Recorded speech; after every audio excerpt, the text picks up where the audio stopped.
घटना ही अतिशय चुकीची घडलेली आहे। अशा पद्धतीनं महाराष्ट्रामध्ये घडताच कामा नये या मताचा मी देखील आहे। पण आपण जर पाहिलं व्हिडिओमध्ये जे दाखवलं, आता तू आणि मी तू माझ्या शेजारी बसलाय, आपल्या गप्पा चाललेल्या आहेत, आपण तिथं चॅनलला बोलतोय।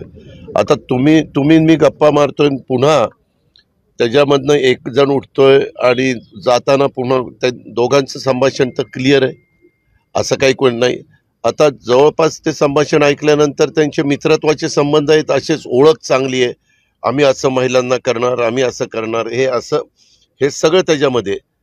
तेव्हा ह्याचा नीट तपास झाला पाहिजे की बाबा ह्याच्यात काय। बरं, तो उठताना पण स्वतः घोसाळकर म्हणतात की ठीक आहे, आता आम्ही सगळ्या बसेस घेऊन जाणार, अमुक करणार तमुक करणार। झालेली घटना अतिशय चुकीची आहे, माणुसकीला काळीमा फासणारी आहे। अशा प्रकारच्या घटना कुठल्याही देशात, कुठल्याही राज्यात, कुठल्याही शहरामध्ये होताच कामा नये। पण जरी बाहेर सगळी पोलीस यंत्रणा असली आणि आत जर दोघं कोण बसलेले आहेत आणि ते त्यांच्या धंद्या पाण्याच्या गोष्टी अतिशय आपलेपणाने चर्चा करतायत आणि त्याच्यातला एक जण तो हाफ चड्डीतच दिसतोय तिथं, म्हणजे हाफ पॅन्टमध्ये आणि टी शर्टमध्ये, म्हणजे इतकं ते दोघांनी पण संभाषण काल दाखवलेलं आहे। मग नंतर गेल्यानंतर त्यांनी तशा प्रकारचं केलेलं आहे। त्याच्यामुळे ह्याचा नीट तपास झाला पाहिजे व खरं काय।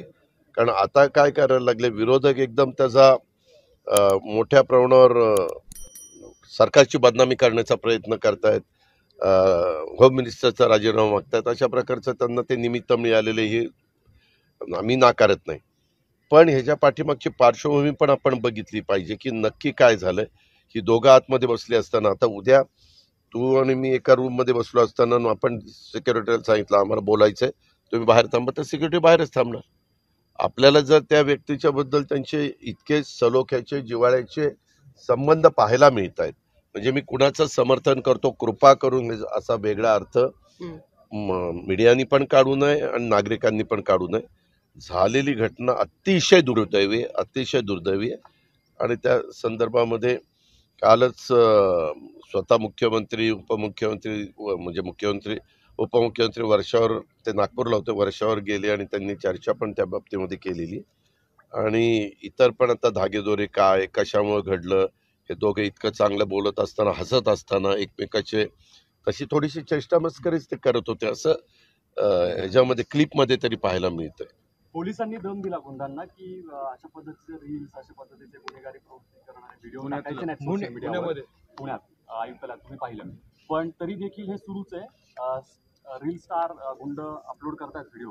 आपण म्हणताय अशी बातमी वेगवेगळ्या इलेक्ट्रॉनिक आणि प्रिंट मीडियाला आलेली आहे। आज आपले सीपी नाशिकला एक कार्यक्रम आहे चीफ मिनिस्टर साहेबांचा, तिकडे गेलेले आहेत। मी ह्याच्या संदर्भात सीपी आल्यानंतर बोलणार आहे। मी सीपी आणि एसपी नवीन आले, पुन्हा सीपी आणि पुन्हा एसपी, त्यांना हेच सांगितलेलं आहे। चार्ज घेत असताना त्यांनी मला फोन केला होता कडसी म्हणून, आणि मला एसपी भेटायला पण त्या दिवशी आलेले होते, सीपी पण भेटायला येणार होते, पण तिकडं रात्री उशिरा ते गेले, का पहाटे गेले, मी रात्री उशिरा आलो। मी त्यांना ही गोष्ट सांगणार आहे की बाबा एवढं करून पुन्हा जर कुणाची मस्ती असेल तर ती मस्ती ही पोलिसी खाक्या दाखवून आपल्याला ते कंट्रोलमध्ये आणावी लागेल। कायदा सुव्यवस्था पूर्णपणे भीती ही लोकांच्या मनातनं गेली पाहिजे, अशा प्रकारचं निश्चितपणे नियोजन या डिपार्टमेंटकडे